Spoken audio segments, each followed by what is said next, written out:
Selamat malam, Ibu Bapak, teman-teman sekalian. Kita kembali lagi ya di Jazz House of Praise pada malam hari ini. Pada malam hari ini ada bacaan yang sangat menarik, yaitu ke-12 pengintai dan juga kekalahan di Horma. Kita bahas dari bilangan bab 13 ayat 1 sampai bab 14. Dan ini adalah salah satu awal peristiwa mengapa bangsa Israel itu tidak bisa langsung masuk ke tanah terjanji. Padahal mereka itu sudah di ujung gitu ya, sudah di apa ya, depan depan pintu ke gerbang tanah terjanji itu.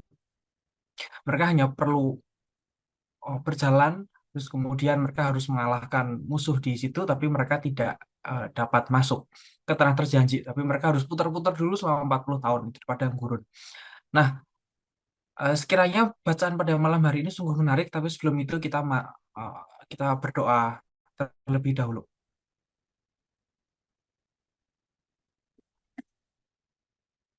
Mari kita awali dengan doa. Oke. Dalam nama Bapa dan Putra dan Roh Kudus. Amin. Ya Tuhan, dalam kebaikan-Mu yang tak terlukiskan, Engkau telah menjadikan Santo Rafael sebagai yang mulia sebagai pelindung umat-Mu dalam perjalanan. Dengan rendah hati kami mohon kepadamu, agar kami dapat dituntunnya di jalan keselamatan dan memperoleh pertolongannya saat jiwa kami dalam bahaya. Demi Yesus Kristus Tuhan kami. Amin. Kemuliaan kepada Bapa dan Putra dan Roh Kudus, seperti pada permulaan, sekarang, selalu, dan sepanjang segala abad. Amin. Dalam nama Bapa dan Putra dan Roh Kudus. Amin. Baik, kita mulai Jazz pada malam hari ini dengan Katekismus Gereja Katolik, artikel 154 sampai 155. Artikel 4, aku percaya. Ciri-ciri iman. Iman adalah suatu kegiatan manusiawi. Hanya dengan bantuan rahmat dan pertolongan batin Roh Kudus, manusia mampu percaya. Walaupun demikian, iman adalah suatu kegiatan manusiawi yang sebenar-benarnya. Percaya kepada Allah dan menerima kebenaran-kebenaran yang diwahyukan olehnya tidak bertentangan baik dengan kebebasan maupun dengan pikiran manusia. Dalam hubungan antar manusia pun tidak bertentangan dengan martabat kita. Kalau kita percaya apa yang orang lain katakan kepada kita mengenai diri mereka sendiri dan mengenai maksudnya, dan memberi kepercayaan kepada perjanjiannya, umpamanya kalau seorang pria dan wanita kawin, dan dengan demikian masuk ke dalam persekutuan dengan mereka, maka dari itu sama sekali tidak berlawanan dalam martabat kita dalam iman memberikan kepada Allah yang mewahyukan ketaatan pikiran dan kehendak secara utuh. Konsili Vatikan I. Dan dengan demikian masuk ke dalam persekutuan yang mesra dengannya. Dalam dalam iman, akal budi dan kehendak manusia bekerja sama dengan rahmat ilahi. Iman adalah suatu kegiatan akal budi yang menerima kebenaran ilahi atas perintah kehendak yang digerakkan oleh Allah dengan perantaraan rahmat. Mari kita masuk pada bacaan bilangan 13 ayat 1 sampai bilangan 14 ayat 45. Kedua belas pengintai dan kekalahan di Horma. Tuhan berfirman kepada Musa, suruhlah beberapa orang mengintai tanah Kanaan yang akan kuberikan kepada orang Israel, dan setiap suku nenek moyang mereka haruslah kau suruh seorang, semuanya pemimpin-pemimpin di antara mereka. Lalu Musa menyuruh mereka dari padang gurun Paran sesuai dengan titah Tuhan. Semua orang itu adalah kepala-kepala di antara orang Israel. Dan inilah nama-nama mereka. Dari suku Ruben, Syamua bin Zakur. Dari suku Simeon, Safat bin Hori. Dari suku Yehuda, Kaleb bin Yefune. Dari suku Isakar, Yigal bin Yusuf.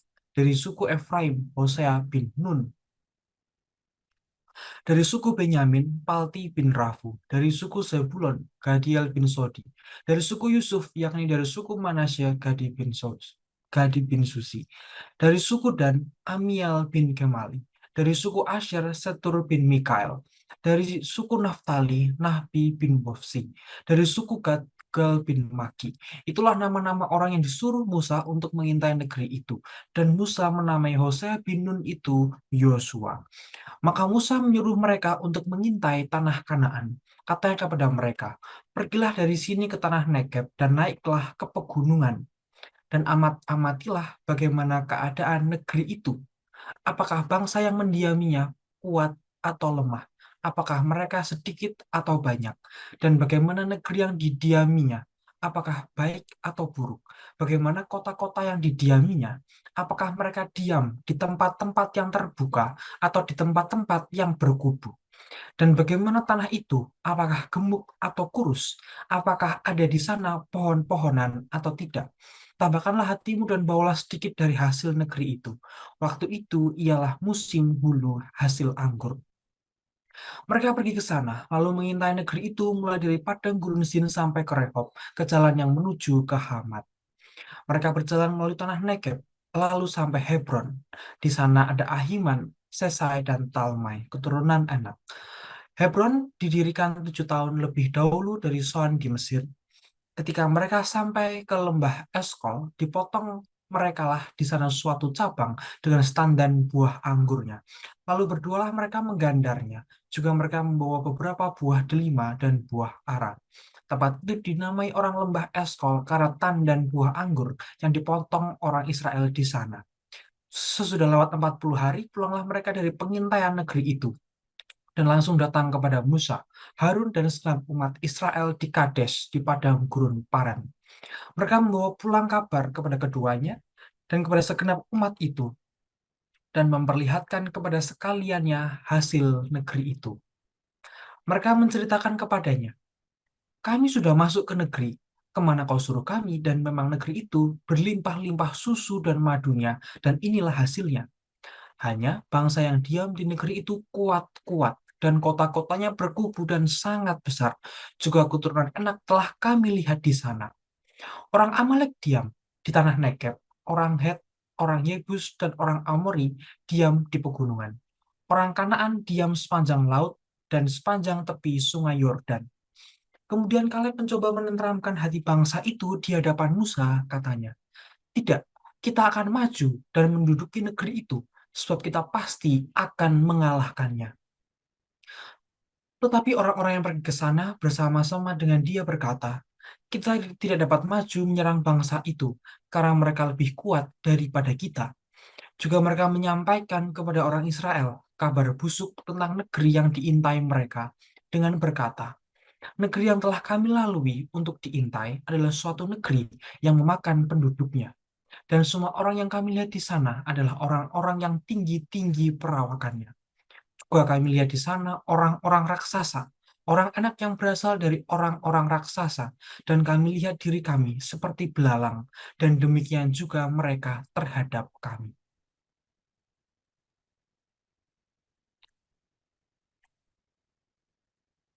Lalu segenap umat itu mengeluarkan suara nyaring, dan bangsa itu menangis pada malam itu. Bersungut-sungutlah semua orang Israel pada Musa dan Harun, dan segenap umat itu berkata kepada mereka, ah,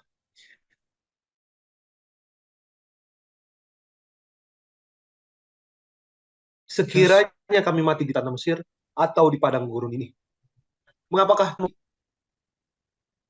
sorry, putus-putus ya, sorry. Halo? mungkin aku dulu nggak apa-apa kok. Oh, oke, siap. Lanjutkan ya. Mengapakah Tuhan membawa kami ke negeri ini? Supaya kami tewas oleh pedang dan istri serta anak-anak kami menjadi tawanan? Bukankah lebih baik kami pulang ke Mesir? Dan mereka berkata seorang kepada yang lain, baiklah kita mengangkat seorang pemimpin, lalu pulang ke Mesir. Lalu sujudlah Musa dan Harun di depan mata seluruh jemaah Israel yang berkumpul di situ. Tetapi Yosua bin Nun dan Kaleb bin Yefune, yang termasuk orang-orang yang telah mengintai negeri itu, mengoyakkan pakaiannya dan berkata kepada segenap umat Israel, negeri yang kami lalui untuk diintai itu adalah luar biasa baiknya. Jika Tuhan berkenan kepada kita, maka Ia akan membawa kita masuk ke negeri itu dan akan memberikannya kepada kita, suatu negeri yang berlimpah-limpah susu dan madunya. Hanya janganlah memberontak pada Tuhan dan janganlah takut kepada bangsa negeri itu, sebab mereka akan kita telan habis. Yang melindungi mereka sudah meninggalkan mereka. Sedang Tuhan menyertai kita, janganlah takut kepada mereka. Lalu segenap umat itu mengancam hendak melontari kedua orang itu dengan batu. Tetapi tampaklah kemuliaan Tuhan di kemah pertemuan kepada semua orang Israel. Tuhan berfirman kepada Musa, "Berapa lama lagi bangsa ini menista aku? Dan berapa lama lagi mereka tidak mau percaya kepadaku? Sekalipun sudah ada segala tanda mukjizat yang kulakukan di tengah-tengah mereka. Aku akan memukul mereka dengan penyakit sampar dan melenyapkan mereka. Tetapi engkau akan kubuat menjadi bangsa yang lebih besar dan lebih kuat daripada mereka." Lalu berkatalah Musa kepada Tuhan, "Jikalau hal itu kedengaran kepada orang Mesir, padahal engkau telah menuntun bangsa ini dengan kekuatanmu dari tengah-tengah mereka. Mereka akan bercerita kepada penduduk negeri ini yang telah mendengar bahwa engkau, Tuhan, ada di tengah-tengah bangsa ini, dan bahwa engkau, Tuhan, menampakkan dirimu kepada mereka dengan berhadapan muka. Waktu awanmu berdiri di atas mereka, dan waktu engkau berjalan mendahului mereka di dalam tiang awan pada waktu siang dan di dalam tiang api pada waktu malam. Jadi jikalau engkau membunuh bangsa ini sampai habis, maka bangsa-bangsa yang mendengar kabar tentang engkau itu nanti berkata, oleh karena Tuhan tidak berkuasa membawa bangsa ini masuk ke negeri yang dijanjikannya dengan bersumpah kepada mereka, maka ia menyembelih mereka di padang gurun. Jadi sekarang, biarlah kiranya kekuatan Tuhan itu nyata kebesarannya seperti yang kau firmankan. Tuhan itu Tuhan itu berpanjangan sabar dan kasih setianya berlimpah-limpah. Ia mengampuni kesalahan dan pelanggaran, tapi sekali-kali tidak membebaskan orang yang bersalah dari hukuman. Bahkan ia membalaskan kesalahan bapa kepada anak-anaknya, kepada keturunan yang ketiga dan keempat. Ampunilah kiranya kesalahan bangsa ini sesuai dengan kebesaran kasih setiamu, seperti engkau telah mengampuni bangsa ini mulai dari Mesir sampai kemari. Berfirmanlah Tuhan, aku mengampuninya sesuai dengan permintaan. Hanya demi aku yang hidup dan kemuliaan Tuhan memenuhi seluruh bumi. Semua orang yang telah melihat kemuliaanku dan tanda-tanda mujizat yang kuperbuat di Mesir dan di padang gurun, namun telah 10 kali mencobai aku dan tidak mau mendengarkan suaraku, pastilah tidak akan melihat negeri yang kujanjikan dengan bersumpah kepada nenek moyang mereka. Semua yang menista aku ini tidak akan melihatnya. Tetapi hambaku Kaleb, karena lain jiwa yang ada padanya, dan ia mengikut aku dengan sepenuhnya, akan kubawa masuk ke negeri yang telah dimasukinya itu, dan keturunannya akan memilikinya. Orang Amalek dan orang Kanaan diam di lembah. Sebab itu, berpalinglah besok dan berangkatlah ke padang gurun ke arah Laut Teberau. Lagi berfirmanlah Tuhan kepada Musa dan Harun, "Berapa lama lagi umat yang jahat ini akan bersungut-sungut kepadaku? Segala sesuatu yang disungut-sungutkan orang Israel kepadaku telah kudengar. Katakanlah kepada mereka, demi aku yang hidup, demikianlah firman Tuhan, bahwasannya seperti yang kamu katakan di hadapanku, demikianlah akan kulakukan padamu. Di padang gurun ini bangkai-bangkaimu akan berhantaran, yakni semua orang di antara kamu yang dicatat, semua tanpa terkecuali, yang berumur 20 tahun ke atas. Karena kamu telah bersungut-sungut kepadaku, bahwasannya kamu ini tidak akan masuk ke negeri yang dengan mengangkat sumpah telah kujanjikan akan kuberi kamu diami, kecuali Kaleb bin Yefune dan Yosua bin Nun. Tentang anak-anakmu yang telah kamu katakan, mereka akan menjadi tawanan, merekalah yang akan kubawa masuk, supaya mereka mengenal negeri yang telah kamu hinakan itu. Tetapi mengenai kamu, bangkai-bangkaimu akan berhantaran di padang gurun ini, dan anak-anakmu akan mengembara sebagai penggembala di padang gurun 40 tahun lamanya, dan akan menanggung akibat ketidaksetiaan sampai bangkai-bangkaimu habis di padang gurun.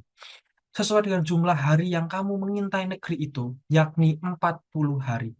Satu hari dihitung 1 tahun. Jadi 40 tahun lamanya kamu harus menanggung akibat kesalahanmu. Supaya kamu tahu rasanya jika aku berbalik daripadamu. Aku Tuhan yang berkata demikian. Sesungguhnya aku akan melakukan semuanya itu kepada segenap umat yang jahat ini, yang telah bersepakat melawan aku. Di padang gurun ini mereka akan habis, dan disinilah mereka akan mati. Adapun orang-orang yang telah disuruh Musa untuk mengintai negeri itu, yang sudah pulang dan menyebabkan segenap umat itu bersungut-sungut kepada Musa dengan menyampaikan kabar busuk tentang negeri itu. orang-orang itu mati kena tulah di hadapan Tuhan. Tapi yang tinggal hidup dari orang-orang yang telah pergi mengintai negeri itu hanyalah Yosua bin Nun dan Kaleb bin Yefune. Setelah Musa menyampaikan perkataan ini kepada semua orang Israel, maka bergabunglah bangsa itu dengan sangat. Dan keesokan harinya bangunlah mereka pagi-pagi, hendak naik ke puncak gunung sambil berkata, sekarang kita hendak maju ke negeri yang difirmankan Tuhan. Memang kita telah berbuat dosa. Tapi kata Musa, mengapakah kamu hendak melanggar titah Tuhan? Hal itu tidak akan berhasil. Janganlah maju, sebab Tuhan tidak ada di tengah-tengahmu, supaya jangan kamu dikalahkan oleh musuhmu. Sebab orang Amalek dan orang Kanaan ada di sana, di depanmu, dan kamu akan tewas oleh pedang. Dari sebab kamu berbalik membelakangi Tuhan, maka Tuhan tidak akan menyertai kamu. Meskipun demikian, mereka nekat naik ke puncak gunung itu. Tetapi tabut perjanjian Tuhan dan Musa juga tidaklah meninggalkan tempat perkemahan. Lalu turunlah orang Amalek dan orang Kanaan yang mendiami pegunungan itu dan menyerang mereka. Kemudian orang-orang itu mencerai-beraikan mereka sampai ke Horma. Demikianlah sabda Tuhan. Syukur pada Allah. Jadi ini mengenai kitab bilangan, Numbers, Aritmoy. Dan kita berada pada bab 13 sampai 19 mengenai padang gurun Paran. Di bagian yang pertama yaitu pengintaian tanah perjanjian. Jadi saat ini bangsa Israel berada di gurun Paran yang sekarang ini perbatasan ya, Provinsi Sinai Utara dan Provinsi Sinai Selatan di Mesir. Oke, silakan Ibu Bapak dan teman-teman bisa mulai dari sharing kesaksian ataupun pertanyaan. Apa yang bisa kita pelajari dari 12 pengintai?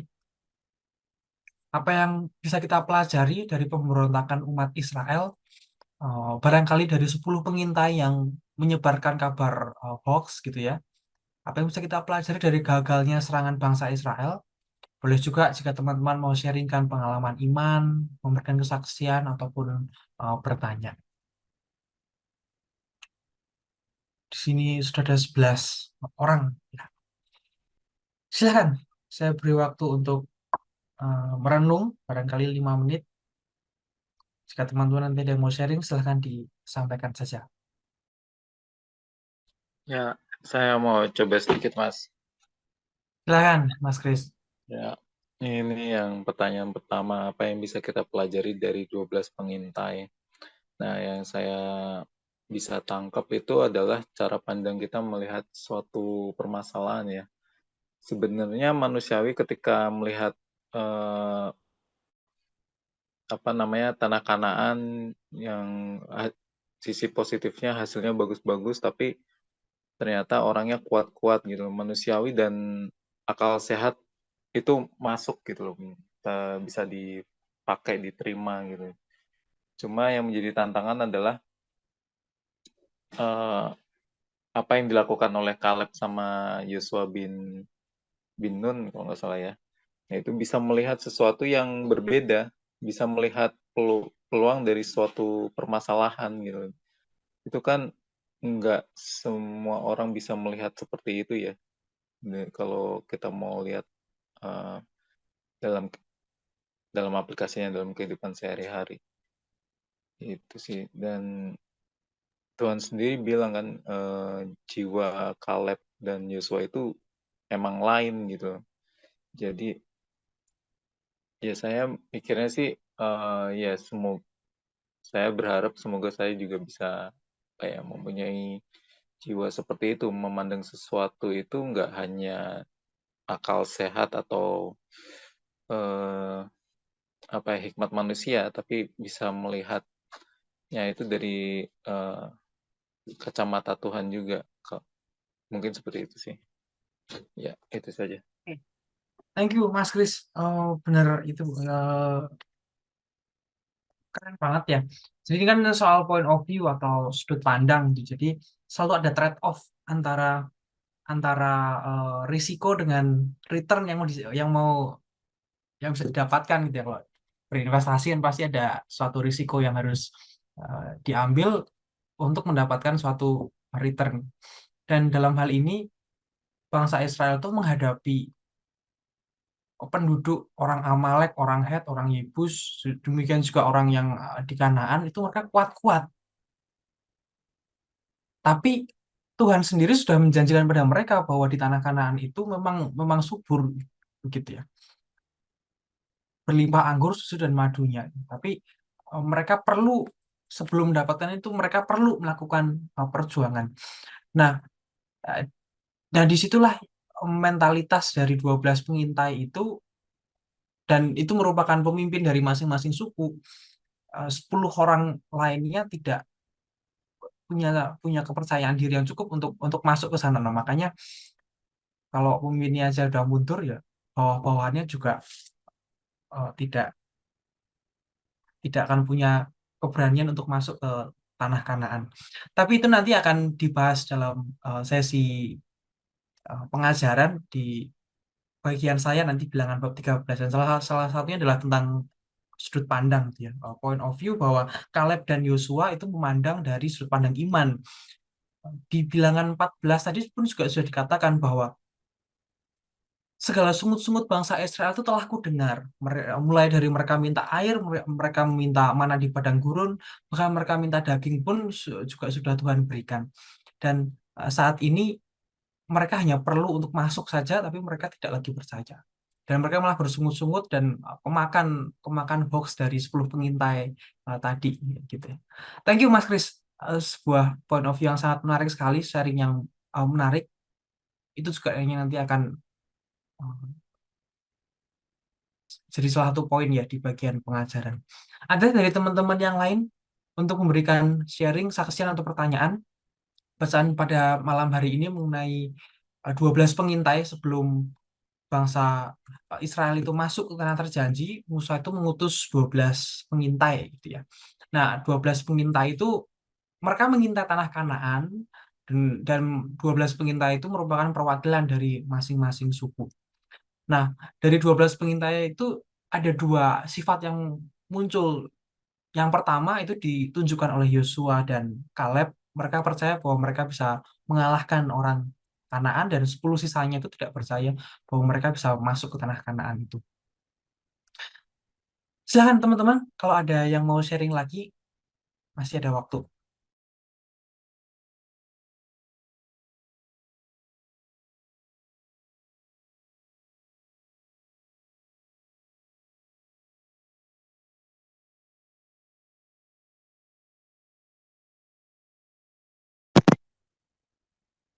Shalom malam.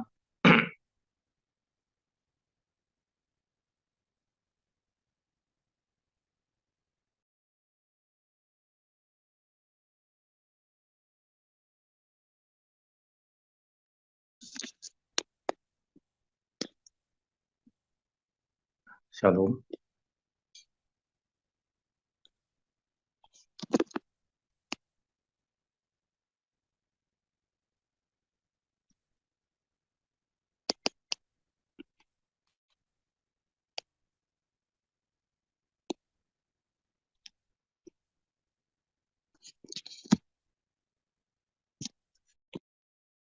Kok di saya nggak terdengar ya suaranya ya? Oh, sekarang terdengar. Shalom, shalom. Silakan, Ya, bro. sekarang terdengar.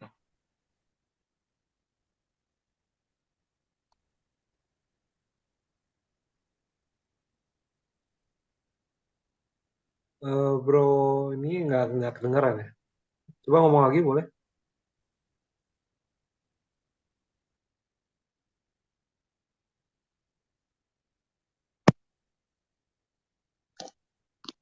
Halo.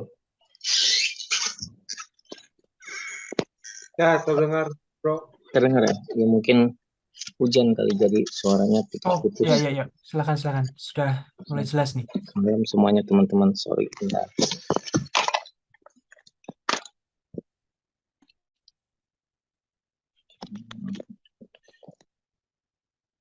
Sebentar.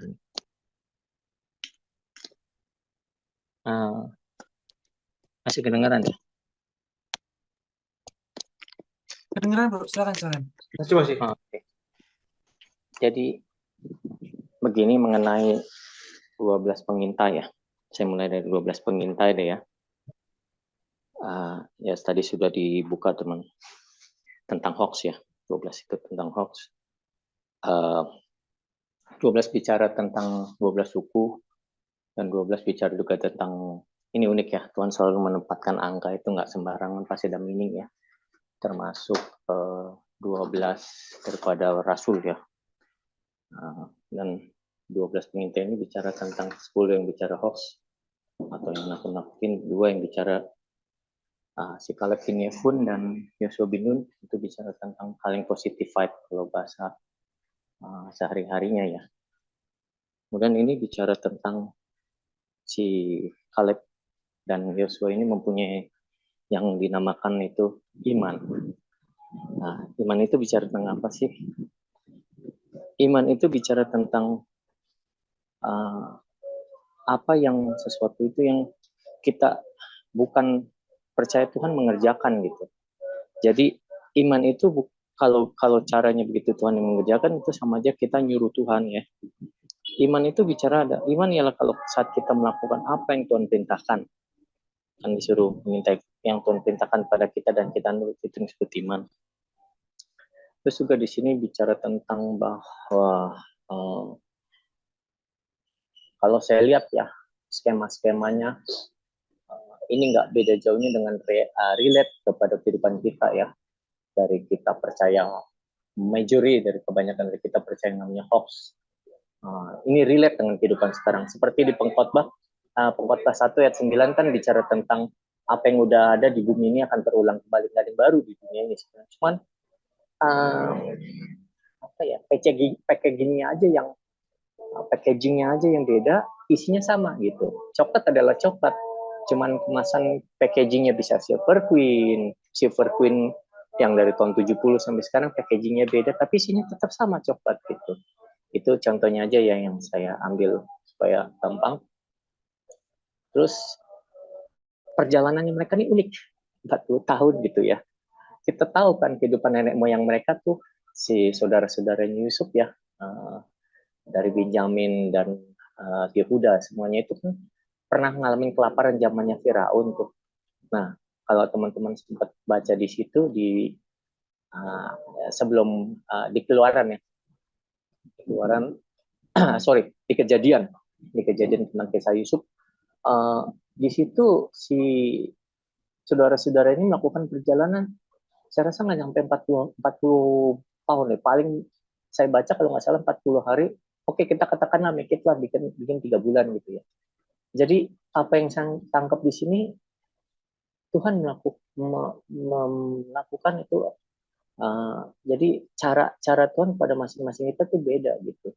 Masing-masing zaman tuh beda terhadap zamannya si ini dan terhadap zaman nenek moyang mereka. Padahal ya jalannya gitu-gitu aja. Kok bisa sampai 40 tahun gitu. Sampai 40 tahun juga yang saya pernah baca bahwa umat Israel itu takut ngadepin perang dengan Filistin. Makanya Tuhan ubah rute perjalanan mereka. Satu itu, dan Tuhan tahu isi hati mereka bahwa si orang Israel ini, umat Israel ini tipikal orang yang bersungut-sungut gitu. Ya, hasilnya mana Tuhan, padahal kan sejatinya mukjizat terbesar itu adanya terbanyak itu di Mesir loh, bukan di tanah Kanaan loh. Kita bisa lihat yang api, yang awan, kita bisa melihat mana yang diberikan daging si burung puyuh turun, terus membelah lautan, itu sejatinya mukjizat terbesar di tanah Mesir.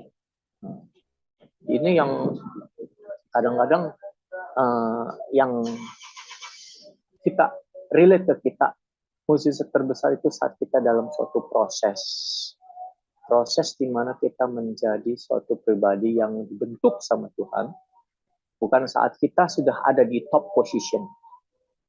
Itu yang saya tangkap sih ya, dan saya rasa gitu aja ya. So gitu aja. Terima kasih. Sorry suaranya kayaknya hilang-hilang. Cukup jelas, Bro. Pertama tadi tentang iman ya. Memang kalau iman itu ngomongin tentang Tuhan yang suruh mengerjakan sama saja kita seperti menyuruh Tuhan. Nah, itu nanti juga dibahas dalam dalam pembahasan saya bilangan 13 ini mengenai iman. Oke, ada lagi seorang lagi mungkin yang akan sharing sebelum kita ke bagian pengajarannya.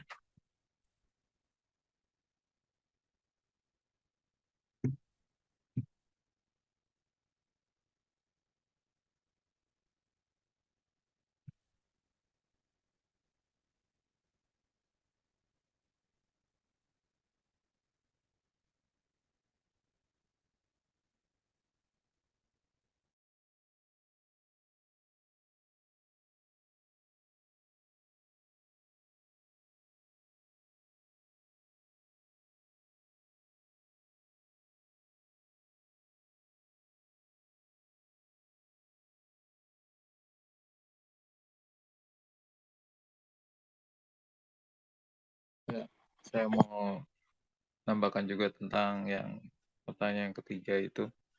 Ya. Apa yang bisa kita pelajari dari gagalnya serangan bangsa Israel? Jadi saya melihatnya kan sebenarnya bangsa Israel udah menyadari mereka salah ya pas waktu ditegur sama Tuhan, sama Musa juga. Tapi masalahnya mereka itu udah salah, tapi nggak belajar dari kesalahannya itu. Gitu.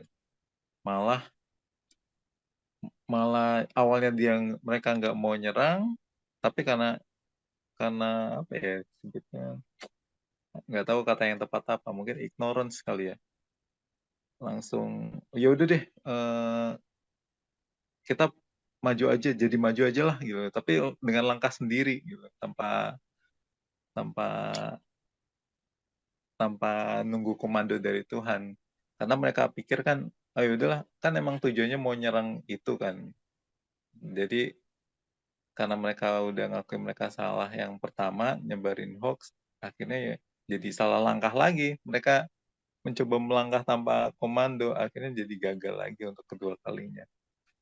Jadi yang kalau yang saya tangkap adalah gini, kalau seandainya memang saya menemukan diri saya bersalah ya sebenarnya tetap ya minta maaf ya bertobat gitu tapi bukan setelah itu nextnya bukan langsung ngambil langkah sendiri tapi justru ya semakin minta petunjuk Tuhan ya apa nextnya gimana nih Tuhan gitu emang saya salah dan bertobat tapi nextnya tetap perlu Tuhan yang harus tunjukin gitu biar nggak salah lagi untuk kedua kalinya itu sih. Thank you, Ko Chris. Itu juga salah satu poin juga ya, bahwa sebenarnya bacaan pada malam hari ini itu cerminan bagi bagi kita manusia. Bilangan 13, bilangan 14 itu sangat manusiawi sekali dan apa ya, relatif lebih mudah lah untuk dibaca ya di kitab bilangan. Hmm. Relatif ringan, mudah dibaca, banyak sisi eh, spiritualitasnya daripada barangkali pengajarannya atau tafsiran secara teologis gitu. Oke, sudah 1942 kita masuk ya ke slide di pengajarannya. Silakan Coach Jos, next. Baik, bab 13 akan saya bawakan, nanti bab 14 gilirannya Coach Jos. Mengenai 12 pengintai. Nah, 12 pengintai ini kan diutus oleh Musa untuk mengintai tanah Kanaan, yang masing-masing itu dipimpin atau dipilih dari setiap suku pemimpinnya. Tapi ada suku Lewi itu tidak ada di dalam perwakilan ini. Tapi kemudian dipilih ada dua orang dari suku Yusuf ya, yaitu Efraim dan Manasye. Itu kan dua-duanya anak Yusuf. Nah, kemudian apa sih sebenarnya yang Musa minta untuk mereka amati? Apa sih yang mereka temukan di sana? Nah, sebelum kita masuk pada inti dari bahasan bab bilangan bab 13 ini, kita akan mulai dari tokoh Yosua. Kita akan belajar mengenai tokoh Yosua bahwa tokoh Yosua ini dari bahasa Ibrani Yosua atau Yunani Yosus, bahasa Inggris Joshua. Dia tokoh dari suku Efraim menggantikan Musa, membawa Israel masuk merebut tanah Kanaan. Yosua menjadi salah satu dari 12 pengintai. Nama lahirnya adalah Hosea, tapi kemudian di lagi ya. Tapi kemudian Musa menamai kembali menjadi Yosua, itu di Bilangan 13 ayat 16. Nah, Yosua itu dilahirkan di Mesir, konon katanya sebelum bangsa Israel keluar dari tanah Mesir. Kemudian dia meninggal di tanah Kanaan setelah mengatur pembagian tanah gitu, ya, untuk setiap suku-suku di Israel bersama Imam Eleazar. Yosua secara harfiah berarti Yahweh, Pragramaton, yang berarti juru selamat atau Tuhan menyelamatkan. Nah, ini ada kesamaan dengan Yesus, gitu. Kemudian disamakan dengan Yesus sendiri merupakan serapan dari bahasa Yunani. Yesus, nama dari bahasa Aram, Yesu, atau bahasa Ibrani, Yeshua. Nah, berkomentari. Dan dari KGK 430, next coaches, bahwa Yesus dalam bahasa Ibrani berarti Allah yang membebaskan. Jadi pada waktu itu, Malaikat Gabriel menamai dia Yesus, menandakan siapa dia dan untuk apa dia diutus. Ia tidak akan menyelamatkan umatnya dari dosa mereka, dan di bawah kolong langit tidak ada nama lain yang diberikan kepada manusia yang diselamatkan. Maka ada Yosua bin Nun itu diberikan untuk merujuk pada Yosua penerus Musa. Jadi Yesus dan Yosua itu merujuk pada nama yang sama, pada arti nama yang sama, yaitu Allah membebaskan. Nah, tapi kalau kita ingin merujuk pada Yosua penerus Musa, kita akan bilang Yosua bin Nun, gitu ya. Kemudian mengenai 12 pengintai, ini seperti mata-mata atau spionase. Dan bagian ini kita bisa pahami bahwa orang Ibrani pertama kali mengusulkan pengiriman mata-mata ini karena rasa takut akibat ketidaktahuan. Dan Jerome Biblical Commentary itu menggabungkan ya pada zaman pada saat itu, mungkin di abad awal, abad 4 atau abad 5, bahwa spionase itu seringkali dilakukan dalam militer, agent militer. Kalau kita lihat film-film barangkali seperti James Bond dan lain-lain. Nah, itu mereka harus mengumpulkan informasi yang detail. Jadi mereka mengumpulkan informasi aja, deskripsi gitu ya, mengenai tentang letak geografi, seperti tadi pegunungan, lembah, laut, kemudian siapa yang menghuni, organisasi sipilnya, kepada siapa mereka itu tunduk, siapa yang berkuasa di situ, siapa yang berpengaruh, tokohnya, kemudian geopolitik, eh, geografi untuk kepentingan politik, keadaan ekonomi barangkali, kemudian mapping tuh pemetaan kekuatan dan kelemahan. Tapi sebenarnya kekuatan dan kelemahan itu bisa bisa dicari melalui kebiasaan-kebiasaan. Jadi eh, tadi ada dikatakan juga bahwa mereka harus mengumpulkan informasi agar bisa disampaikan kepada Musa dengan akurat. Yang mereka kumpulkan itu adalah informasi, tapi kemudian ketika masuk pada Musa itu akan menjadi suatu knowledge gitu ya. Misalkan kita bisa menyerang tanah Kanaan ini dari bagian selatan misalnya, atau dari bagian barat, sebab di bagian barat itu yang paling lemah penjagaannya, secara struktur geografi paling menguntungkan, maka kita mulai masuk aja dari bagian barat misalnya. Jadi intelijen militer ini selalu dicari oleh para komandan sebelum melakukan invasi militer atau invasi uh, perang gitu ya. Nah, pertanyaannya apakah invasi militer itu diperbolehkan oleh gereja? Gereja, gereja mengajarkan bahwa salah satu syarat terjadinya perang yang adil adalah peluang uh, sukses yang masuk akal. Jadi cukup punya peluang sukses. Dan syarat-syarat yang memperbolehkan suatu bangsa membela diri secara militer harus dipenuhi. Ini ada 5, ini dari KGK. Kerugian yang ditimbulkan oleh penyerang atas bangsa atau kelompok harus diketahui pasti, berlangsung lama dan bersifat berat. Dan semua cara lain untuk mengakhirinya harus terbukti tidak mungkin atau tidak efektif. Dan cara lain ini biasanya meliputi lobby-lobby, perjanjian, agreement, uh, uh, ada yang diberikan untuk kemerdekaan gitu ya, syarat dari kemerdekaan misalnya, itu tidak mungkin dan tidak efektif. Harus ada harapan yang sungguh akan berhasil. Kemudian penggunaan senjata yang tidak dapat menimbulkan kerugian atau kekacauan yang lebih buruk daripada kejahatan yang harus dielakkan. Dan yang terakhir harus mempertimbangkan daya rusak dari senjata modern seperti nuklir dan lain-lainnya. Next, coaches.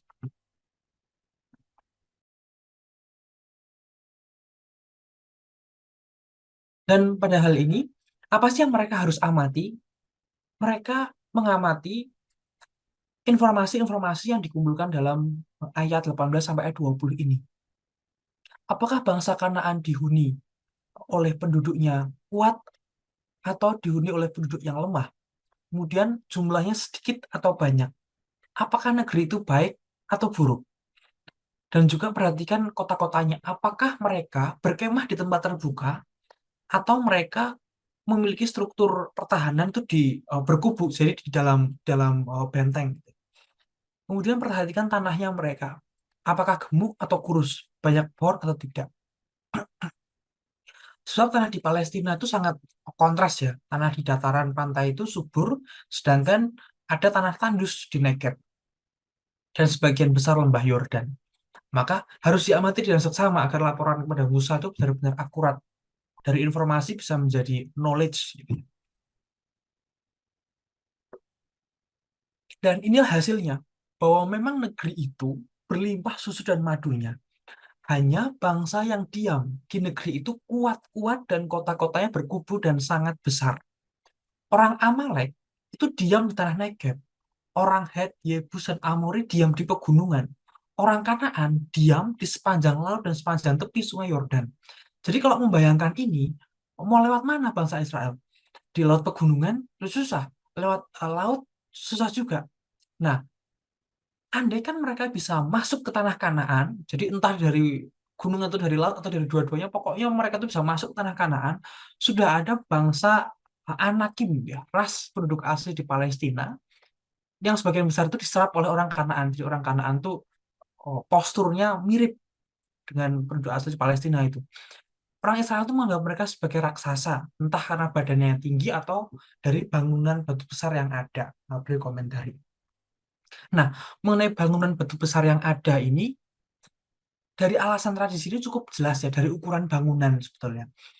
Eh, Kita percaya atau mereka percaya bahwa tembok-tembok yang dibangun itu oleh para Cyclops, Cyclops itu raksasa dan memunculkan batu pean atau Cyclopean. Zaman-zaman batu Cyclopean itu namanya kok saya agak lupa. Ya, next, Coach. Next lagi.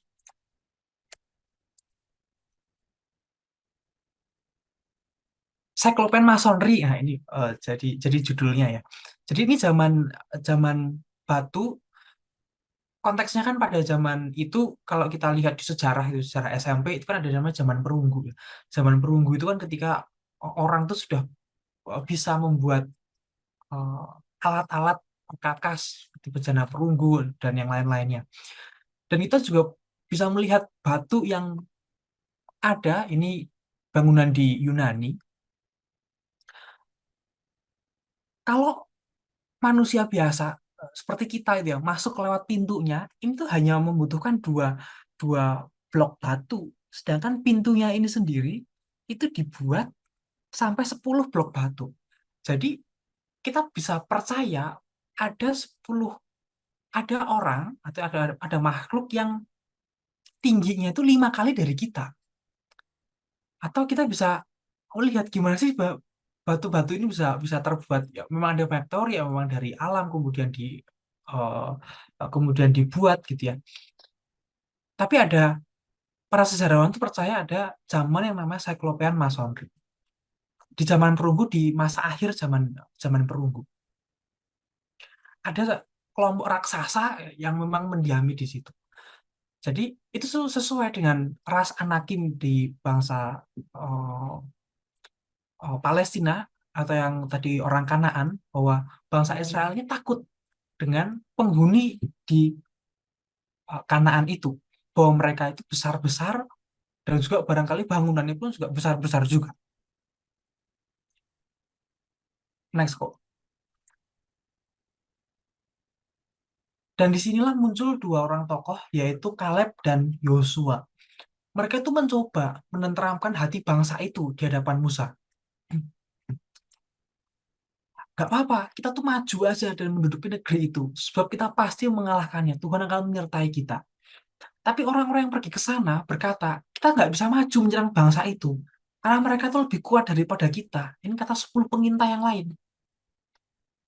Dan parahnya, ketika mereka sudah tidak bisa atau mereka pesimis, mereka menularkan rasa pesimisme itu kepada rakyatnya dengan memberikan kabar busuk. Negeri yang telah kami intai adalah negeri yang memakan penduduknya. Dan semua orang yang kami lihat di sana adalah orang-orang yang tinggi perawakannya. Juga kami lihat di sana orang raksasa dan kami lihat diri kami seperti belalang. Dan demikian juga mereka terhadap kami. Jadi Kaleb dan Yosua itu berusaha menerapkan hati bangsa, kita bisa maju aja menyerang, tapi 10 pengintai yang lain secara kuantitas kan mereka lebih besar gitu ya. Sehingga mereka tuh menyebarkan kabar busuk itu pada seluruh bangsa Israel dan akhirnya membuat keputusasaan bagi bangsa Israel itu. Dan di 14 ayat 1 tadi dikatakan bahwa bangsa Israel itu nangis semalaman. Next kok. Kaleb memberikan kesaksian tentang kebenaran melawan 10 pengintai lainnya. Tapi rakyat cenderung percaya pada 10 orang pengintai secara kuantitas lebih daripada otoritas. Maka tidak mengherankan kalau bangsa Israel ini kurang terlatih dan tidak punya perlengkapan yang memadai rasa takut itu.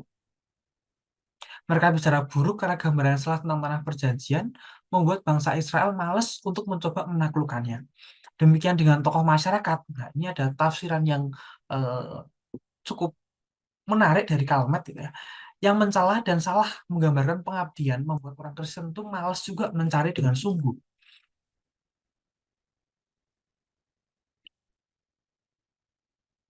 Next kok. Ini adalah slide terakhir, yang mungkin 3 terakhir.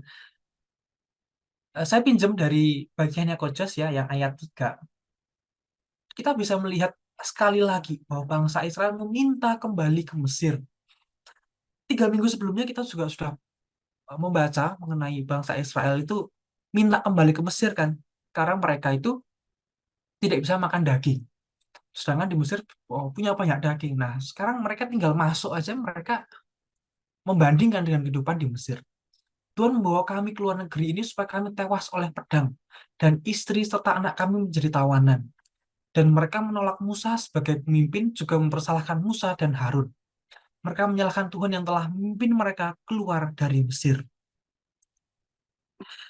Nah, memang kalau kita lihat Musa sebagai pemimpin tuh begitu panjang sabar. Dia sendiri tuh tantangan yang dihadapi datang dari banyak sisi, banyak arah, banyak dimensi, ya. Dan barangkali itu juga yang selalu terjadi dalam kehidupan kita. Bahwa pemimpin itu selalu berhadapan dengan realitas, berhadapan dengan etika, berhadapan dengan iman. 10 pengintai yang lain berpikir logis bahwa bangsa Kanaan ini sulit untuk ditaklukkan. Mereka pesimis, sedangkan Kaleb dan Yosua melihat dari sisi iman, bahwa Allah itu senantiasa setia, memberikan kemenangan atas mereka.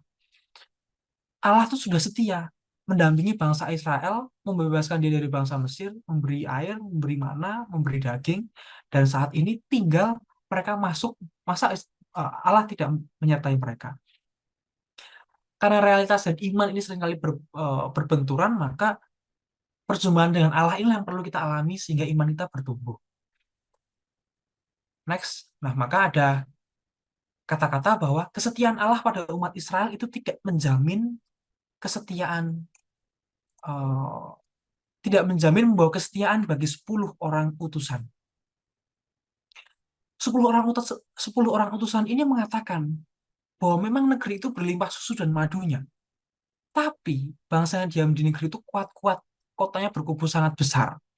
Mereka tidak bisa menyerang dari mana-mana. Andai kan mereka berhasil masuk pun orang Palestina asli sudah menunggu, gitu kan.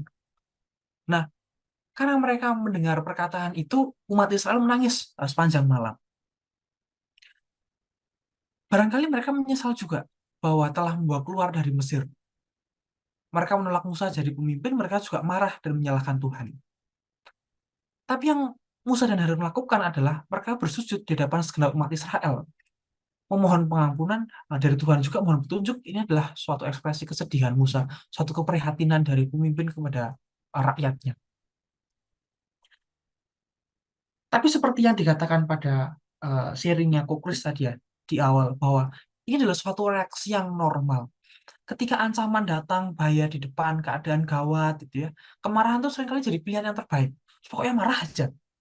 Nah, setelah marah, akan cari siapa yang bisa disalahkan. Kambing hitamnya mana, gitu ya.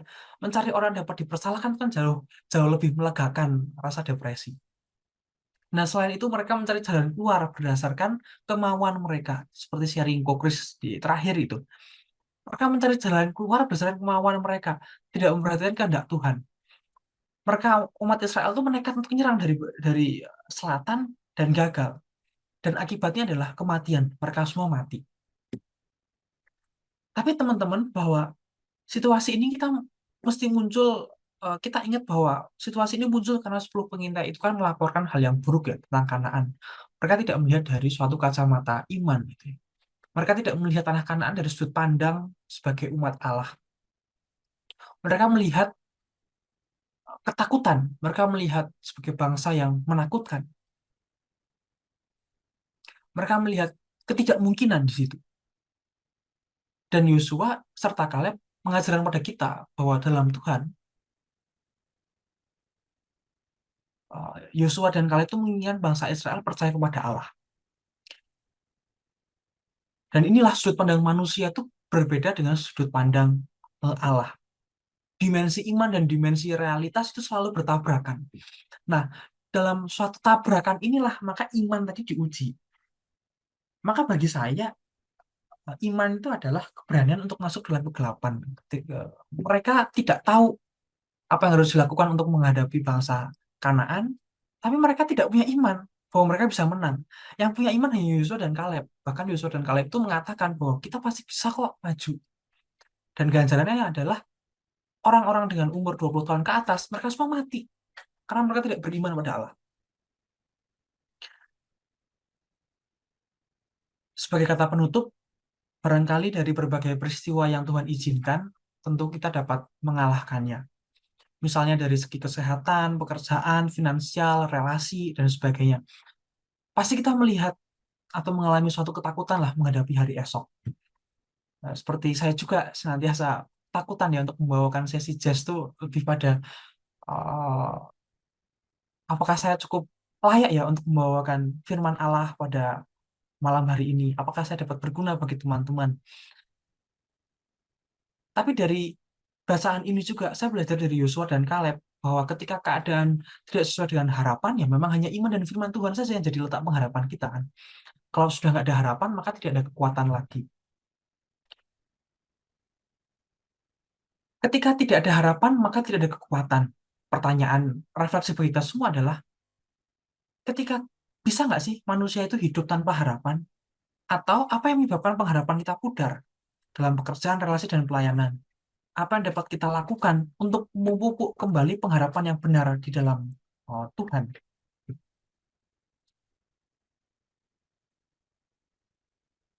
Sebagai penutup, dari bilangan 13, ini lebih banyak sisi spiritualitasnya ya. Yosua dan Yesus itu merujuk pada arti nama yang sama, yang berarti Allah yang menyelamatkan. Kesetiaan Allah bagi umat Israel tidak menjamin bahwa kesetiaan bagi 10 orang pengintai lainnya. Dan sudut pandang manusia berbeda dengan sudut pandang Tuhan. Sekarang itu dari saya, bilangan bab 13 dan 14 akan dilanjutkan oleh Kojos. Silakan. Oke, baik. Sebelumnya selamat malam Bapak Ibu, teman-teman pemuda yang terkasih dalam Yesus Kristus. Sebelumnya suara saya lancar atau putus-putus atau gimana? Lancar kok, lancar. Silakan, Lancar silakan. begitu. Oke. Ya. Nah, sebelumnya ini pas ceritanya Leo tadi ini ada di Kades ya, di Padang Gurun Paran. Dan sekarang ada di Provinsi Sinai Utara, Mesir. Nah, mungkin saya akan bahas tentang bab 14, tentang tadi kita melihat dari bab 13 ya. tentang apa yang udah dilaporkan gitu oleh para mata-mata, eh, apa ya, mengenai keadaan tanah yang akan dia masuki gitu ya. Akibatnya orang yang umat Israel pada marah-marah, pada memberontak, dan inilah eh, timbullah suatu kemarahan Allah. Apakah Allah itu bisa marah, bisa murka atau tidak? Itu yang akan kita bahas di sini. Nah, sebelumnya kan eh, Israel mengatakan bahwa ya udahlah, mending kita mati di Mesir atau kita mati di padang gurun ini. Kenapa Tuhan membawa kami ke negeri ini supaya kami tewas oleh pedang dan istri serta anak-anak kami menjadi tawanan? Bukankah lebih baik kami pulang ke Mesir? Dalam kemarahan mereka, mereka menganggap bahwa Tuhan merancangkan kecelakaan atas mereka. Sama seperti kita juga dalam keadaan hidup kita ya kehidupan teman-teman, kehidupan Bapak Ibu, kehidupan saya juga gitu ya. Mungkin ada aja suatu masa kita tuh pasti merasa seperti ini. Duh, kenapa ya Tuhan membawa kita dalam suatu keadaan seperti ini? Kenapa ya saya mesti mengalami ini? Kenapa ya saya mesti mengalami susah? Ya, entah susah diri sendiri ataupun susah yang dibuat oleh orang lain ya, dan semacamnya dan semacamnya dan semacamnya. Tapi itu kadang kita lupa gitu, bahwa Tuhan tuh ada di setiap kebaikan yang kita alami juga. Siapa sih yang memberi makan bangsa Israel di padang gurun? Nggak mana dan burung puyuhnya itu Tuhan gitu. Kalau misalkan Tuhan tidak eh, ingin mereka dalam keadaan yang baik, sudah lama Tuhan membiarkan mereka di padang gurun kelaparan, udah mati semua. Mungkin sisa Musa, Harun sama teman-teman yang baiknya aja gitu. Tapi tidak. Sama seperti juga saya, Bapak Ibu, teman-teman juga semua. Apakah kita lupa akan hal yang seperti itu? Bahwa di setiap prestasi yang kita dapatkan, di setiap kebaikan yang kita terima, itu ya Tuhan juga. Apakah Tuhan merancangkan kecelakaan atas kita?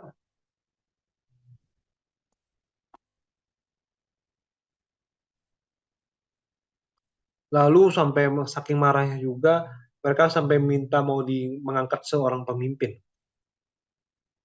Yang menariknya sini adalah bahwa setiap komunitas meskipun mungkin tidak baik gitu ya, tetap mengakui kebutuhan akan seorang pemimpin.